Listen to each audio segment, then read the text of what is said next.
Good evening, viewers. Good evening, everybody out there who's joining us today on Bonga Dada Bonga Bonga Conversation. dada bonga, Dada. bonga dada bonga.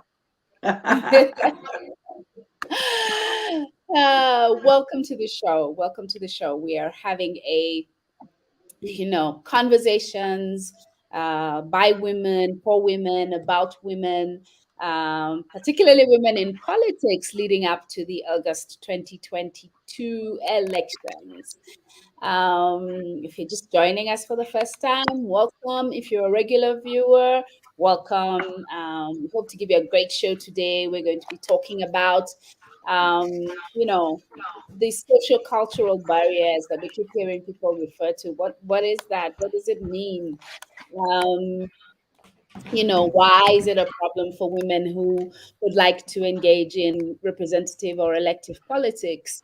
And with us, we have an illustrious guest today. I'm so excited. I can't wait to speak to Dr. Quinn.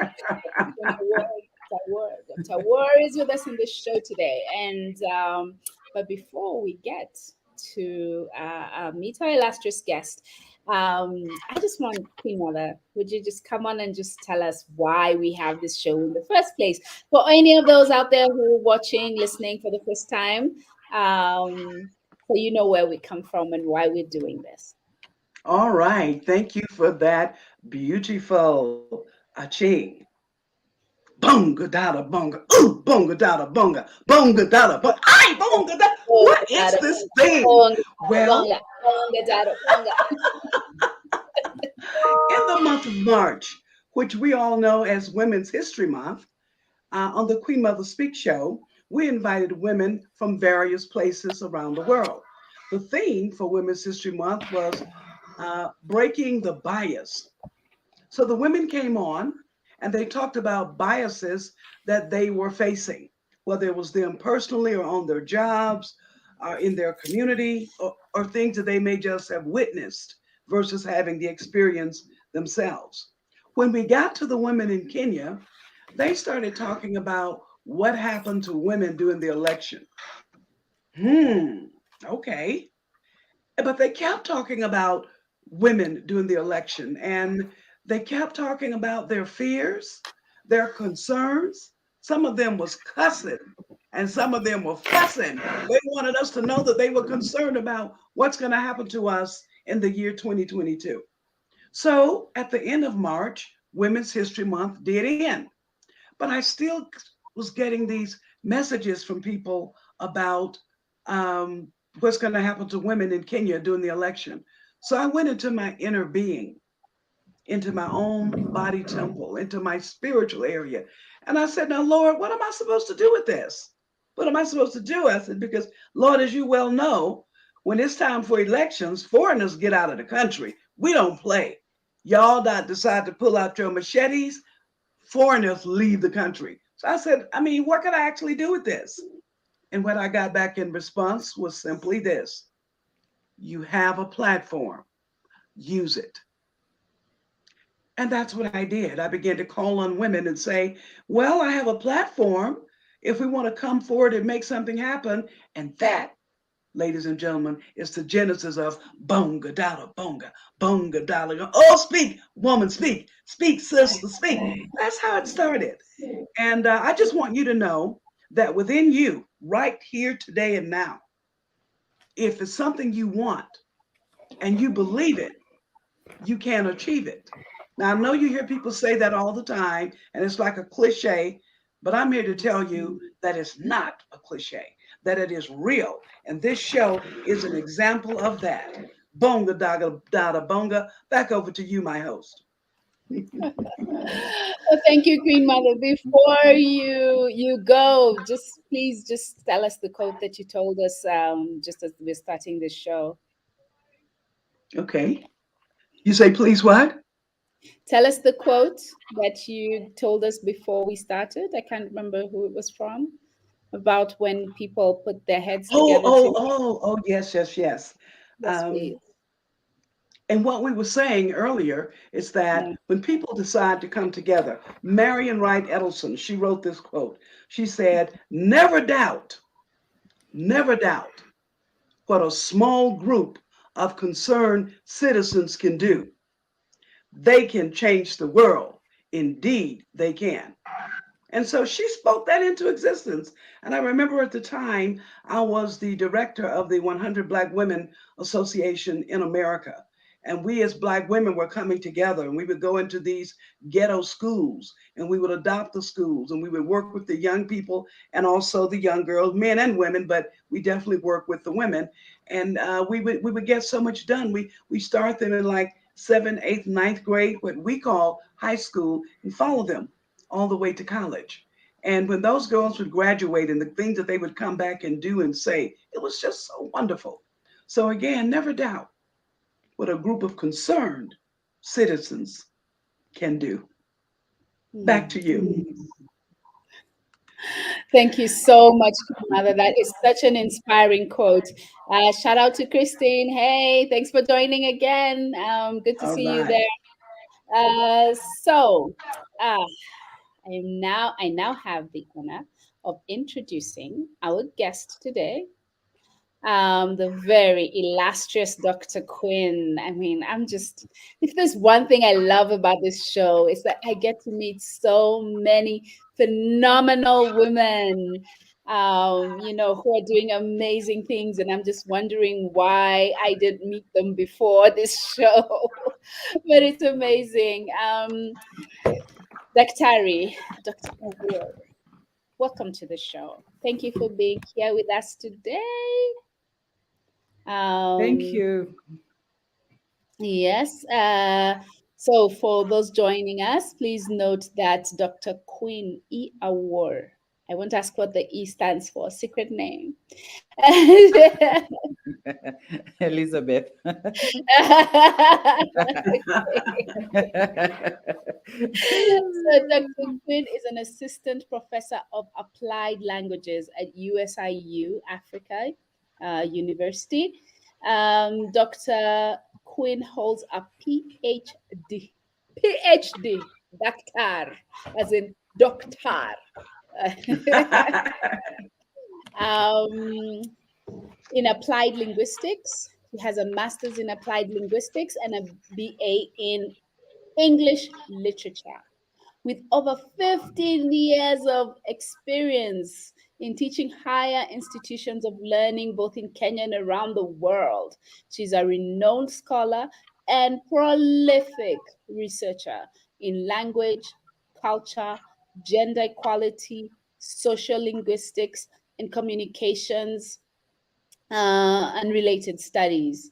She's an active member of various professional bodies like Cadestria, I cannot pronounce, I think this is Kukan, and has for decades served school boards and participated in several community service programs. On the community service front, Dr. War is fully engaged in women's programs and is the secretary of the Women's Fellowship and a mentor and motivational speaker for youth development programs. Whew. Yeah, Yes. I cut short your CV because it was so long it would not have fitted. Welcome to the show. Welcome to the show. Would you like to greet our viewers?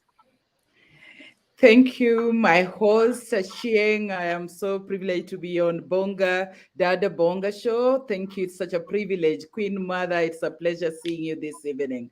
Thank you so Mwah. much. Looking forward to Mwah. it. Mwah. Okay.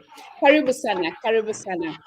So on Asante. today's, we have had some really amazing conversations, and I was saying this to um, Daktari earlier on that women who are engaging in politics are finding it rather difficult, and some of those things we termed them as social cultural barriers, just challenges that come up all the time in terms of um, them being able to engage in politics, from as simple things as, uh, you know, finding resources to being able to uh, uh, uh, participate, get a party ticket,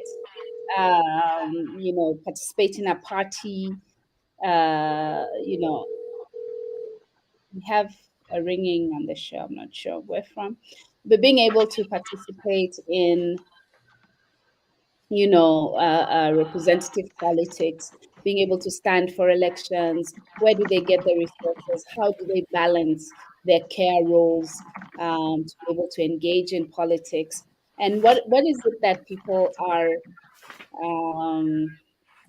why is it that it's so hard? We've talked about this before, for women to even meet the two-thirds gender rule. Every time these people are going to court to say, oh, it will be draconian if we stop elections just because our parties don't have two-thirds women. And yet on this show, we're hearing a lot about women who have stood, who have thrown their hats in the ring, but, they still get negotiated out. They're being told, you wait for the women's seats, don't compete with the men. Or as one of our first panelists said, she was being asked why did she chokoza, or why did she disturb the politicians. So she was being asked, kwa nini ulichokoza wanasiasa? Like, why did you disturb the politicians? And she was saying, as if I am not a politician. But what do you think, Daktari? Why is it that it's so hard for women who want to be engaged in representative or elective politics in this country, Kenya, of ours? Thank you so much, Achieng. It's been in decades that women have now, been realized to be having some potential. And you can categorize these challenges into political, economical, social, and all those categories then fall into play. Now, come to think about the social, cultural barriers that comes to play. Africa and Kenya not exempted is basically a patriarchal society, a society that was known to be ruled by men. And for a long time, it was about the men taking charge. And so women were supposed to support the men's initiative. But thank God the laws have currently changed. And so we are talking about the affirmative actions. And so as much as there is the law supporting nomination, special seats in the parliament, and those things like that, you still find that there's a big chunk of perception in the society. And that means that everyone don't seem to take women very seriously. And especially those who don't believe in the two-thirds gender rule, those who do not believe in the affirmative action, which is enshrined in the Constitution. These are perception. The perception of how are you going to be a governor, for instance, a woman rep? Why don't you just stick to the positions that you've been given as a woman rep? What the hell do you want now, an additional position like, being a governor or being, a senator? And already you've been given the little portion of being a woman rep. Nobody wants to see women grow. And so over the last 10 years, we've seen these barriers being broken. And so the traditional and the cultural beliefs that women cannot vie for equal positions as men are slowly being faded. And you can see that trending in the current in the current scenario where we've got a lot of women aspirants going through this. And just to mention that perception cuts across even from the family front. People are not concerned. At what time are you going to be a politician? And at what time are you going to be a mother and a wife or a daughter to someone or a sister to someone? Because a woman is meant to be at their place. And so some of this perception slowly is now being demystified. And so women slowly by slowly are seen to be playing a very active role. And something else, Achieng, that perhaps we need to be thinking about now is the issue of favoritism, where there is the old concept of equality and gender equality being enshrined in the two-thirds gender rule, but still there is the all, misunderstanding and the implementation of the affirmative action that now should be taking place. And so you find that in the social front, a lot of times, like with the campaigns going on now, you have this manifesto, Achieng, and you've got these nice ideas, you've got the leadership skills, you've got the whole concept put out together, and then you place your billboard. And so what do people choose then to see what they want to see, and see you as a person based on your image, body shaming and things like that, to bring your spirit down, so that you're not able to stand up because of how you are, you are physically looking, or how you walk, or how you talk, or based on your past. And so these elements are meant to bring this whole concept of women leadership down. And so it becomes a challenge. It needs women then to be very strong, to demystify the myths and the stereotype that the society puts in them. And so that people start to see the leadership skills, the manifesto, the ideas, what they're bringing into the table, as opposed to their looks on the billboard that they rip off all the time. I remember in 2017, a friend of mine was putting posters towards a side of town, which I won't mention. But the time she was driving back, all the billboards, all the posters had been ripped and put down, because the position she was vying for, was designate for male counterparts and not for women. So there is all those stigma, there's those stereotype things that are going on, but women need to keep on going, because the constitution is very clear. There are special seats for women. There is, of course, the law that is guiding through the affirmative action, and people need to keep moving without relenting, irrespective. I mean, for me, what just always perplexes me is that Kenya, we've gone through this very difficult history. The reason why the constitution looks the way it looks right now is because we had post-election violence. And in the post-election violence, when we did the, wisdom of hindsight review of what caused it, part of what caused it was the inequalities that our social structures are based on. And having women and the 2/3 gender rule was one of the ways in which we address those inequalities that exist in our society. Now, if we know where we've been and where inequality has taken us, why is it still such a struggle to bring through this equality? Why is it so hard for us to be able to just have a third, just 1/3, of women in representative politics? We had a guest last week, maybe 2 weeks ago, who basically told us about how she had gone around collecting signatures on the party ticket, and in the very last minute, her party basically negotiated her out of the MCA seat in favor of a male candidate. And yet she had been the one who had walked around and gained popularity for the party. And one of the ways in which they did it was to malign her and accuse her of being, having sexual relations with the incumbent and so forth and so on. So necessary to, really, I guess, degrade women just to keep them out of politics. I think it's something that you've said before. We know what the consequences are, but we just keep, pushing people aside, pushing people away. I think one of the things, Chieng, that we must agree is that as opposed to our male counterparts, women are not financially resourced as our male counterparts. So perhaps the case you're just mentioning could just be the game of financial, muscles. How much money, as much as the lady had done so much in the county to, drum up the support for this ex-party, perhaps she didn't have what it takes, like the male counterparts, to support the party campaigns and all those kind of things. So funding is a big challenge to women in politics. They don't Yes, it have, is. from time immemorial, women have never been known to own property, you know that. They've never been known to own animals, farms, you know. They have things that are, you know, until very recently, even when the constitution allowed that fathers can now share the property in like land to their daughters. Do you think it has been implemented? Do you think the brothers who let the land go to the daughters who are married elsewhere?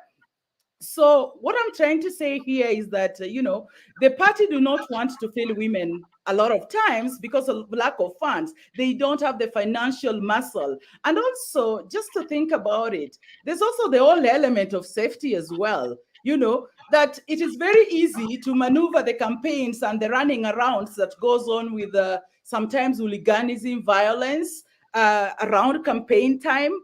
It's safer with men as opposed to if you have to tag a woman along who at some stage will have to go home to do the kitchen chores and home chores. And so funding for me, and also the traditional, the normal to-do list that a woman has to do.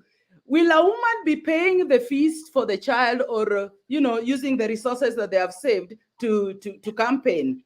Tell me, which one will they go for? They'll rather, you know, educate their children or buy food as opposed to doing the reverse. And so that is a big challenge. Funding is a big challenge. And of course, there's no financial support that is given to women who are in politics. If you've got to do it, I'm assuming you've got to go to financial borrowing in the banks and everywhere else, which then takes a whole toll on them.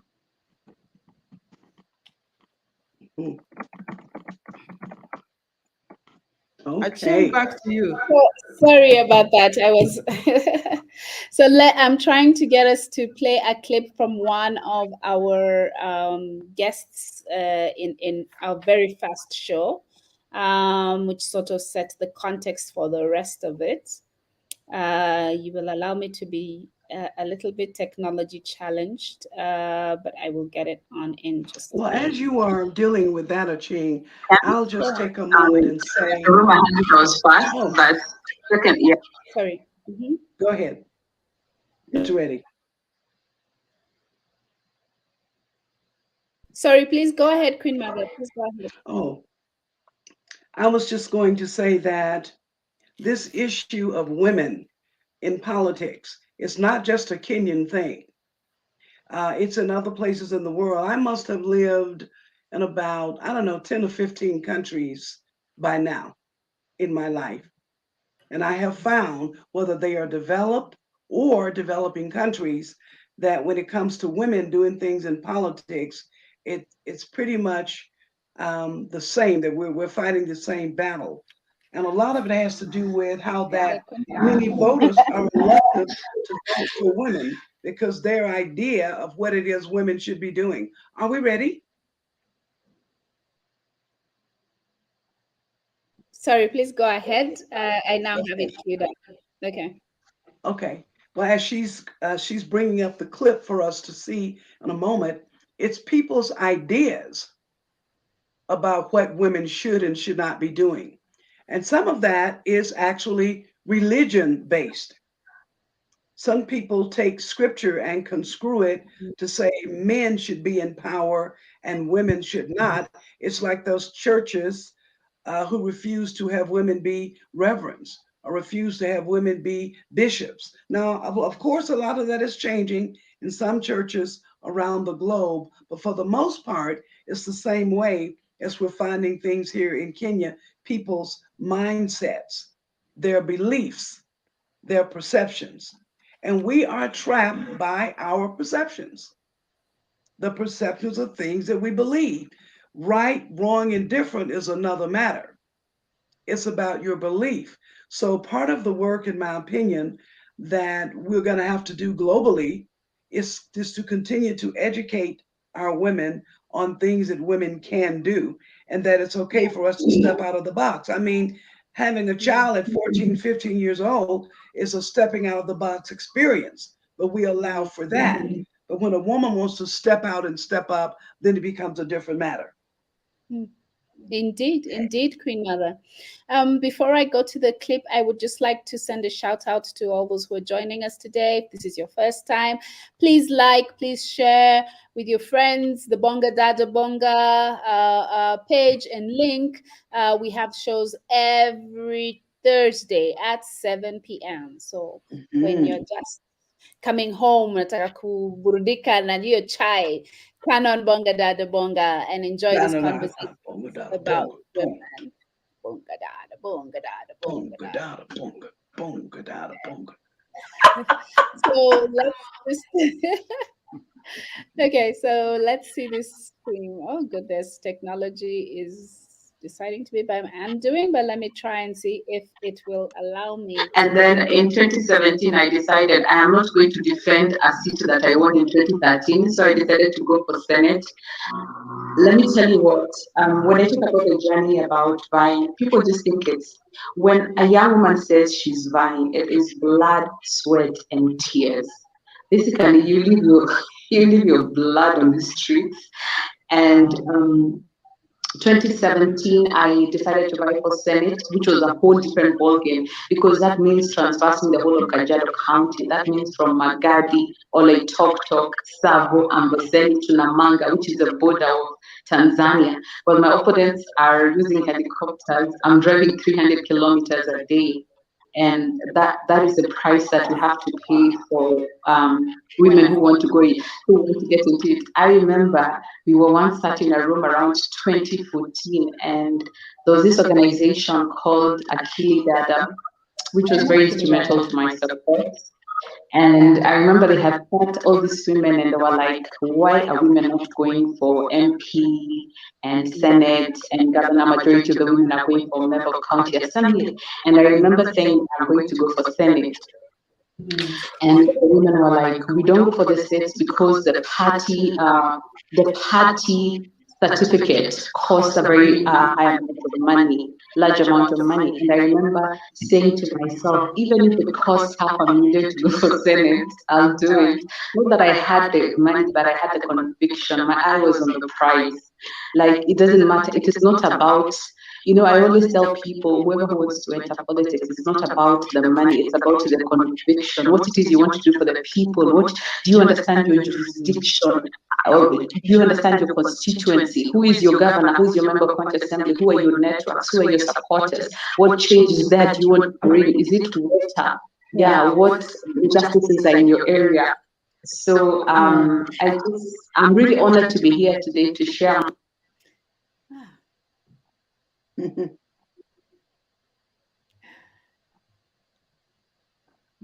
Okay, so we have heard from Caroline, who said it is blood, sweat, and tears to vie for political office, particularly for young women. I mean, I can imagine, when you're young, you've just come out of uni, you still don't have that, stable, high-paying job, and yet you're expected to drive 300 kilometers while your opponents are flying in helicopters all over the county. It goes back to the issue that you were talking about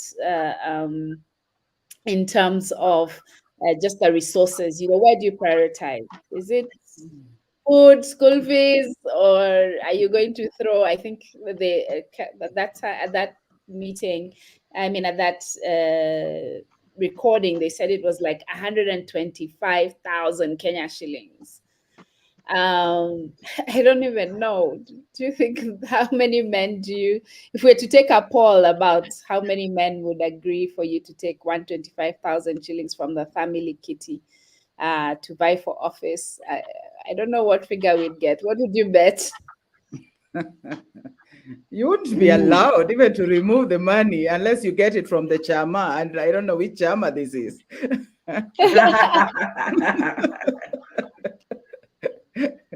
You need extreme samples, actually. You need a lot of support to get that. Because actually, research has shown that the whole issue about politics is quite an expensive affair. You got to brave it. Yeah. as much as, you might have 1 million, but how much is a chopper flying and you're not going to one destination? I wish it was one way, then you're not coming back. So you get to coast and then you get the votes and you become what you want. But you have to make several trips. It's not one way trip, a lot of resources you require. Exactly. And then How we've much not even does it actually, well, how much, excuse me, please, my host, how go ahead. much does it actually, I'm sure someone has done this to find out exactly how much does it cost for a candidate to run? I mean, a low, medium, high figure. At 125, I'm sure, is just the beginning. At the last election, one of the female politicians said something to the effect of 1 million shillings a day, Ooh. because it's a lot of things. In addition, so the 125,000 is just to pay for the party tickets, or to get into the party for that position that you want to vie for. Then there is the daily costs of the crowds for hire, or just people who come to your campaign. They expect you to give handouts, and that's on a daily basis.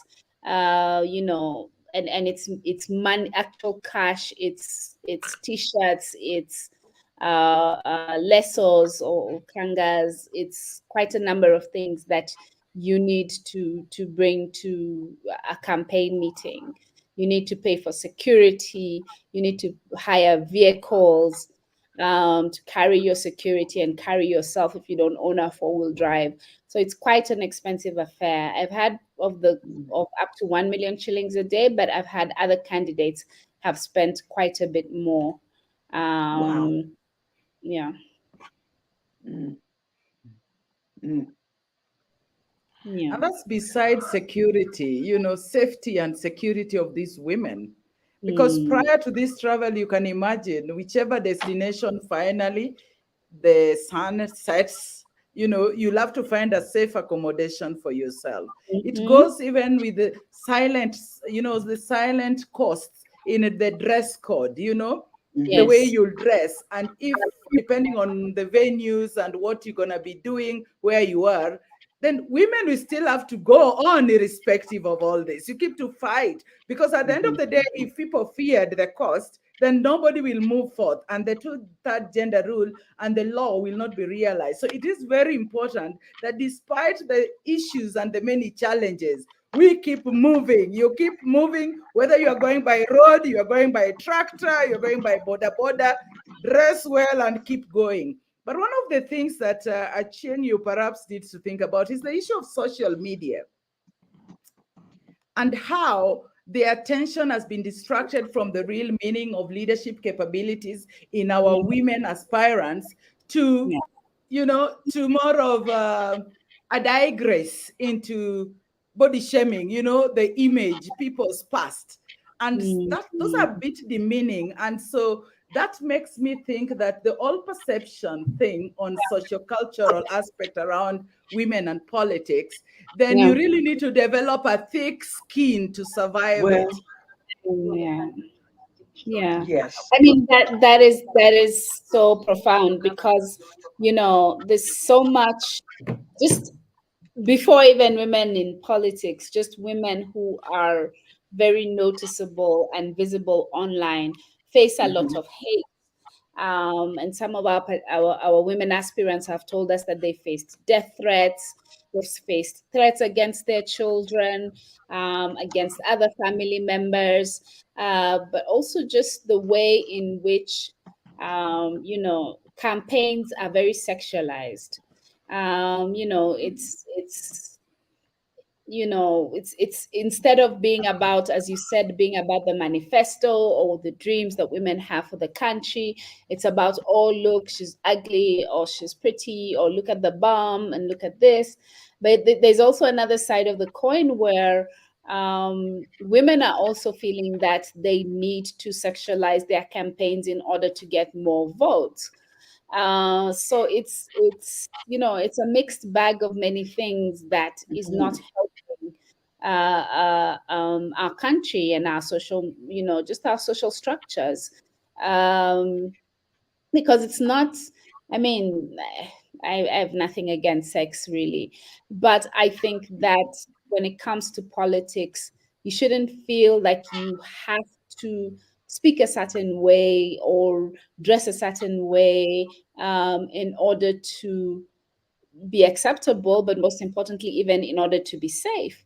Some of our aspirants told us how one of the first pieces of advice they get is wear bikers, then trousers, so that in case somebody tries to, and then after that, you have to wear a dress on top because you also can't appear to be too, hippie or whatever it is. You have to look like you're older and mature, but the trousers inside are to actually protect you from sexual assault, people just touching you randomly, in the campaigns and so forth and so on.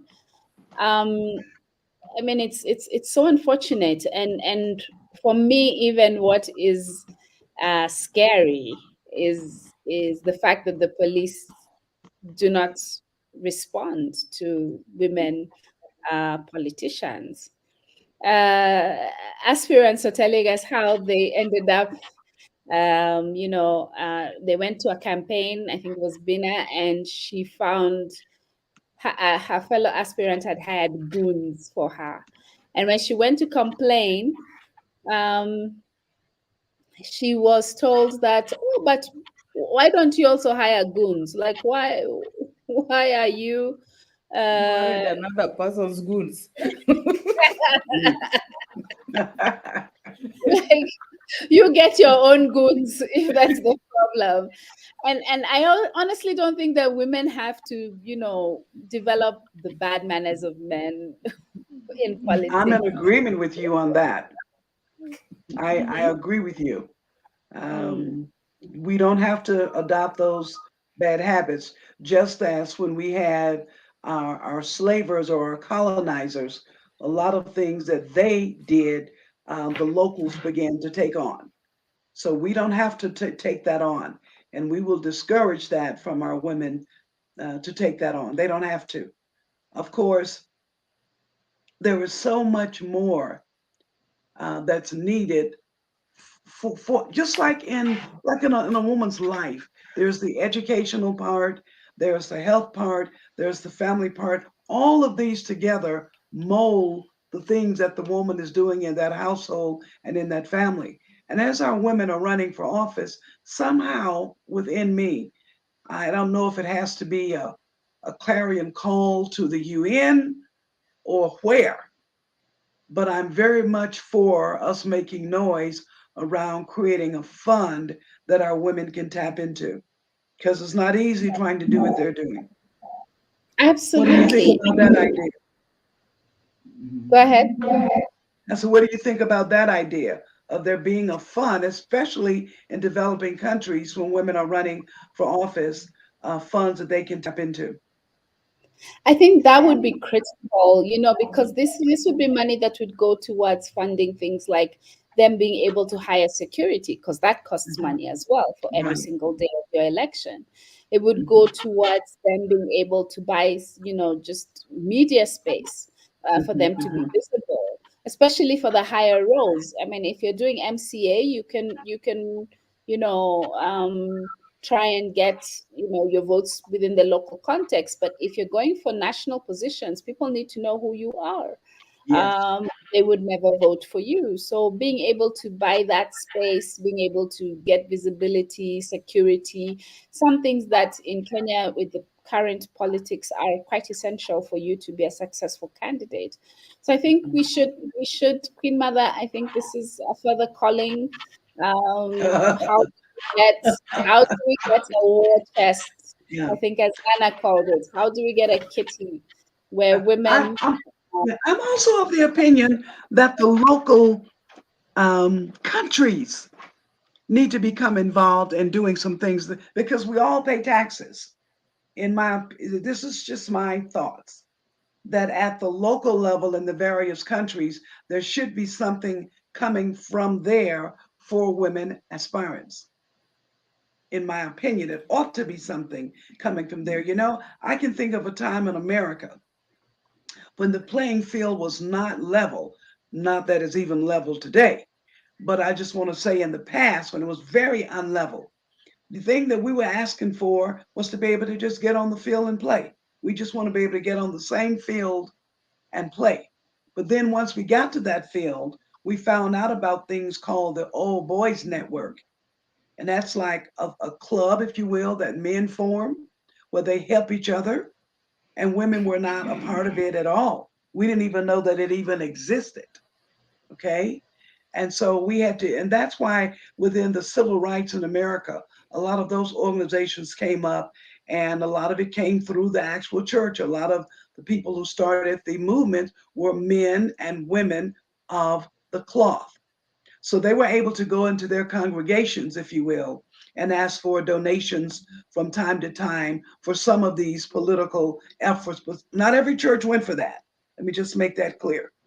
So I'm thinking at the local level, there should be something that the government does. Also, we were doing this thing in America about sensitizing white Americans on working with Black Americans. In many cases, some of them thought that they were afraid of us because they thought we would eat them or some stupid crap like that.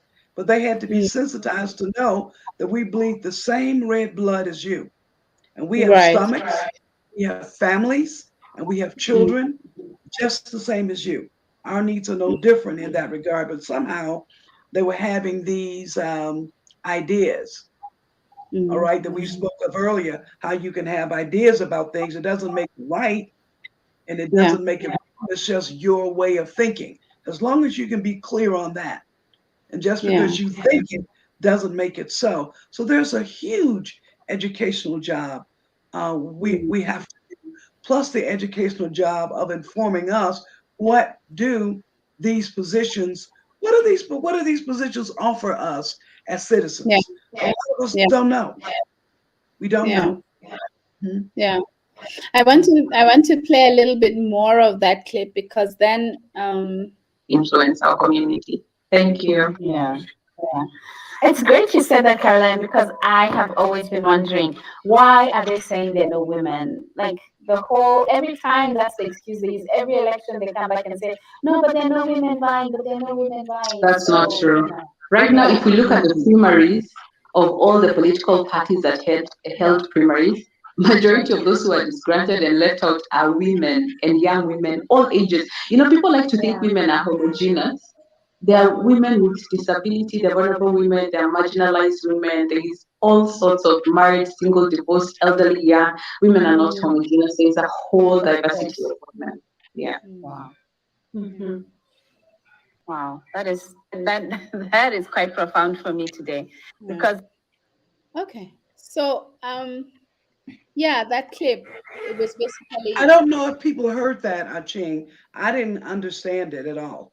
It was a double echo on this end. oh, okay, sorry about that. It was basically a clip where Caroline was talking about um, women. Because I said that the political parties are always saying that there are no women who are vying, and she's saying there's lots of women who are vying from all Mhm. walks of life: women with Okay. disabilities, older women, younger women, and there are quite a few women who are choosing to throw their hat into the ring to have elective politics. Mhm. But they, the parties, there's always an excuse as to why women. And she also said that during the primaries, the Mhm. most disgruntled um, aspirants or political aspirants were women because they were the first to be negotiated out. Mhm. Mhm. I But really would one like other to thing, have. go ahead, Queen. Queen Mother. Okay. I I was just going to say that we will bring to you live on BongaDadaBonga some of those women who did not bring it through the primaries come through, so they can explain to you what happened with them. Mm. They can explain to us. Go ahead, Dr. As you are speaking, Queen Mother, and even the clip that was just played at Chieng, something just cropped into my mind.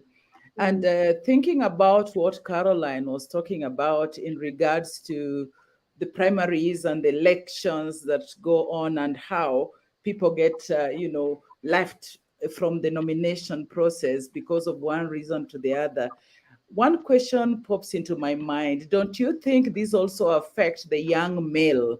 Although that's not the context you're talking about this evening, but there are also young male aspirants that are also, having these challenges. And going back to what Queen Mother mentioned earlier, is that it is very necessary that now we think about that funding, the fund that is a national funding that can be able to support the young aspirants, or the people who've not run for any political office, and some education seminar and some series of training are undertaken just before they get deeper into this process. Because sometimes you get into the process because of what people tell you are capable of doing without really knowing what the murky waters you're getting involved. And so if there could be some process, okay, one is that creation of the national fund to support the amateur or the upcoming politicians, especially these young women. And then two, some education, some seminar and training be undertaken to prepare them for what they're going to be experiencing as they get into these murky waters. But also, coming to think about it, recently I was listening to a research work that is going on, and it's on a focus group in Turkana. And a couple of women in the group were saying that now, hata kama ningependa kukua mwanasiasa ama nikuwe tu women rep, sasa nitapata kipande wapi na mzee anaibeba, so that then means that even as much as we are talking about the mega challenges, social, economical, financial, and even physical challenges, there is a deeper problem where the socio-cultural barriers are still hindering women to feel empowered to an extent that even your national ID card that you're supposed to use to transact M-Pesa, somebody is in custody of it. So that if you have to get money which your child perhaps has sent to you, then you have to go and request for a national ID card. Tell me, Achieng and Queen Mother, how would this woman, if they have leadership capabilities, how would they arise? They need the national ID, but somebody is keeping it. But then it is a normal thing because that's what the society demands. And it's not all communities that have got the exposure. And so as much as we are talking at the upscale, there are a lot of women in the grassroots who are not empowered. They are not even in custody of their personal, identification card. And that means if it get lost, they won't vote. But that means we also have such a long way to go. Like Kenya is supposed to be like the upper echelon of the region. We're supposed to be the trendsetters in the region. That's when it comes to women representation, we are the worst. And because people feel like Kenya, we've got a lot of human rights, we've got a lot of freedom of speech. And yet, our gender record, our inclusion record, whether it's of young people, of women, of persons with disability, is so poor. I don't understand that. And yet we have one of the best constitutions, actually on the continent, if we rather, almost up there at par with South Africa. Every time people talk about good constitution, they talk about Kenya. And I'm reminded of, where I went to university in India, and one of the college I was at, there was a plaque on the wall that said that no matter how good a constitution is, if those who are called to work it are bad, then it will be a bad constitution. And I think that is what has happened with Kenya. We have a great constitution, but they can't even enact laws to bring that constitution to into force. Something that is not Mhm. contested. It's not like, women are more than half the population. Why? I don't know. I'm stumped, really. I don't have clean answers, because we have the law in place, we have the treaties international, we have, women who are already in positions of power. Why is it so hard Yeah. for women who want to come up? We need to vote the women who vie for positions so that we have numbers in the next parliament. That's So true. that I think when the, yeah, people because so complain when the about bills women come, don't yeah, vote women, yeah, which we is need to Yes. vote for our own women because the men yeah, are already the majority. So who will yeah, pass the bills if we are fewer in the system? that's true. Mhm. That's Yeah, true. so we need to know our democratic right. We need to be able to go out there. We need to find a way of owning our national ID cards so that we Hey, can be able to vote. that's Because what if it discuss gets that lost, kind of yeah, brother. yeah. So it's ID. I have to go and ask someone else for my ID. your generation may not see it as a problem, but I deep no, I'm down the just shook. tradition, I know. yeah, I'm it's shook it's by that. something that is yeah, it's there, Mhm. it's there. Women are suffering. Oh, In so many Yeah, ways.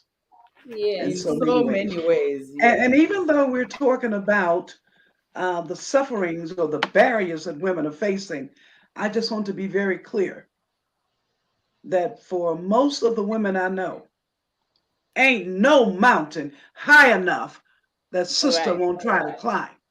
Here, Ain't here, no here. valley low enough that she won't go down there and find a way. So let Yeah. me just be clear as we're talking about the barriers that you Yeah. do understand that we do have what it takes to get out there and fight. Absolutely, Queen Mother. And I that's what agree with we've been you. doing. I agree Yes, with you 100%. We So do true. yes. have. Yes. That is why we still have. I mean, we have, you know, Martha Karua up there. It's because she's toughed it out. If you look at, her history, she's had to walk out of a number of governments because I know. I know. she felt that she could not stand by what they were doing. And Yeah. they would take her for the, what is it called, as the token woman, to show that they're quote unquote gender sensitive. But Hmm. when she gets in, she finds, oh, it's the old boys club, and she's just being left out of decisions, and she'd walk out. But she's persevered despite all that. She's still, Hmm. pushed through. Yes. Yes. She's tried to go for herself as president. She's done so many things. I think she's done governor. So she's vied over and over again. And Hmm. um, here we are with a potential deputy president. So true. But it's Oh it's yeah. it's yeah, it's tough to imagine how much he has had to fight just to get where she is right now. And I think Yeah. even before it, there were some articles that were suggesting that she wasn't necessarily the only person who was under consideration for running mate. you Mm. know but I dream of a Kenya where um it's not a struggle. Yes, we have what it takes, but it shouldn't be a struggle. Mhm. Um, I long for a Kenya where our, political aspirations or our political um, dreams don't have to be so violent. Um, and, you know, having to hire goons and wear double bikers and just the attitude with which you're being treated as a woman in politics. Like, why are you vying? The aspirations that get cast on women. All these things. I really dream of a Kenya where women will be able to vie on an equal playing field as male candidates. Well, Yes, no, yes. actually, let me scratch that, scratch that. I would like a Kenya where politics um, is easier for women, because I don't want, if I say a level playing field, then people will start saying, no, but there's equal opportunity to hire goons. No, I don't want a Kenya where we have to hire goons to be able to stand for representative politics. I don't want to Mhm. have a Kenya where if I want to be a senator, if I want to be an MCA, I have to go and, pay lots of money and sit at the party leader's house the whole night drinking tea. I don't want that Kenya. I want a Kenya where, it's about what you're bringing to the table. Mhm. And our constitution tried to do that by making ministerial positions Mhm. um, as professionals. I mean, that's not what's happening. But that's Yes. where Constitution tried to do, where it's about your ability, not about which side of the which side your bread is buttered. And Mhm. I do hope that we will realize that kind of Kenya where there's more equality. The what do they call, the values, our national values, or what are supposed to be our national values in the Mhm. constitution, quite powerful. And if we could just abide by that, if nothing else, then Mhm. this situation would become a whole lot easier for women in politics. Yes. I would like to chip in and say, as we Mm, have talked about the women needing to be educated mm, a lot in this whole area, let us not forget that we also have to educate the public, and we also have mm, to educate these doggone men. mhm, We do. And I'm just thinking back on stateside when we were going through the period of integration and segregation and Black people having, if you will, a level playing field, being able to play. We had to have what was called sensitivity training because of a lot of their beliefs about who we were and what we do. They had to become sensitized and basically understand that, as I said earlier, that we also bleed red blood. It was yeah. it was simple as that. It was as simple as, and not in Yeah, all cases, but for we're me, saying we have yeah. to have sensitivity training for the whites as well as sensitivity trainings. Well, we call them sensitivity trainings for the whites, but for the blacks, it was being educated in the various areas. Okay, Mhm. and these same types of teachings was also taking places in the church and in the community centers. And if we're not doing the same here now, that's something to be looked at for future. Yeah. I Yeah. mean, and for me, Queen Mother, I'm hoping that in our sort of little way, that is part of what this show is going to try and do, to sort of Mhm. bring these issues to the front. Mhm. Shout out to, before I let Daktari, Dr. War, I'm going to give you the last word. But before I do, I'd just like to read out this comment from Martin Jaroge, who says that this is a timely conversation, and that raising awareness on gender disparities in political leadership is a critical discourse. Indeed, women have to work twice as hard as men when it comes to elective politics. Nevertheless, Kenya continues to make some baby steps, though much needs to be done. Let's keep pressing on. Why is Mhm. it so to implement the two-thirds gender rule when it comes to political leadership? This Mhm. is the question that he leaves us with. Mhm. Thank you, Martin, for your, last, quite elaborate comment, and I agree with you. And I am asking the same question: that why is it so hard? So maybe, Daktari, you can, as we wind up the show for today, for tonight, maybe you can leave us with some words of encouragement. Like, what is it that we need to do to shift this scenario? Before you go, a shout out to Chantal as well. Thank you for joining the show. Please like, please share. Uh, uh, um, and let people know about, these conversations that are happening. And please have these same conversations with your friends and the people around you, because, that's how they will also, engage.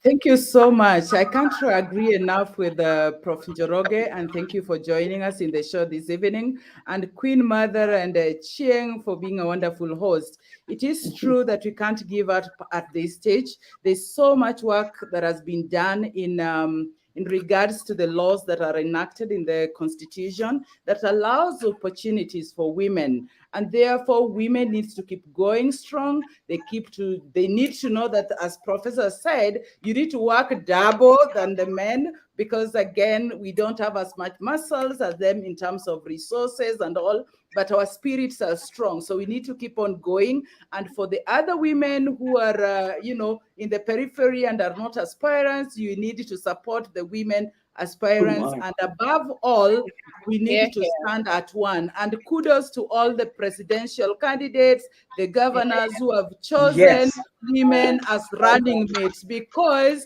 together we are strong. Thank you, Achien. Yeah. I hope that in future that women will be picking men as their running mates now. That's a That Kenya. is the thing, yeah. Oh, I look for that day. I look for that day. It's coming up really soon, yeah. That will be a BongaDadaBonga day. Yeah, that will be a BongaDada day. Yes. Yes, In indeed. the meantime, catch up on our conversations every Thursday at 7 Every p.m. Thursday. We're doing BongaDadaBonga. BongaDadaBonga. BongaDadaBonga. BongaDadaBonga. Where we're speaking to where we're speaking to Have a women great in week. politics, we're speaking to sisters in politics and finding out, what is it that they're going through, what are their dreams for Kenya, why should you vote Adada? Stay Yes. tuned in. See you in our next episode. Thank you so much for joining. Bye. Bye bye. Okay.